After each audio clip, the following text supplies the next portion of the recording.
සාමාන්‍යයෙන් මේ ලෝකෙ වැඩිපුරම අවධානය දිනාගන්න ඉතාම විශාල දේවල්නේ. උදාහරණයක් විදිහට ලෝකෙ විශාලම ආගාධය, විශාලම කන්ද, විශාලම කුළුණ වගේ දේවල්නේ. ඒත් ඔයා විශ්වාස කරනවද ලෝකෙ තියෙන කුඩාම ඇස්කලේටර් එක ගිනෙස් වාර්තා පොතට පවා ඇතුල් වුණා කිව්වොත්? මේ ඇස්කලේටර් එක තියෙන්නේ ජපානයේ කවසාකි නගරේ JR කියන ස්ටේෂන් එකේ.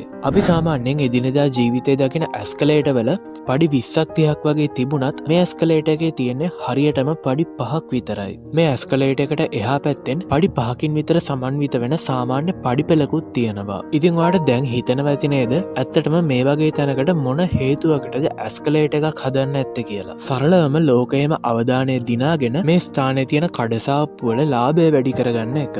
ඉතින් ලෝකයේ තියෙන කෙටිම ඇස්කලේටර් එක බලන්න ලෝකේ පුරාම ඉන්න මිනිස්සු එනවනේ. ඒ වෙලාවට මේ ස්ථානයේ තියෙන කඩසාප්පු වලින් ගොඩක් දේවල් මිලදී ගන්න මිනිස්සු පෙළඹෙනවා. ඉතින් ඔයාලට දැන් හොඳට තේරෙනවා ඇති නේද ලෝකේ අවධානය දිනාගන්න විශාලම දේවල් හදන්න ඕනේ නෑ. නිර්මාණශීලී විදිහට හිතලා කෙටිම සහ කුඩාම දේවල් හැදුවත් ඔයාට මේ ලෝකේ අවධානය දිනාගන්න පුළුවන්.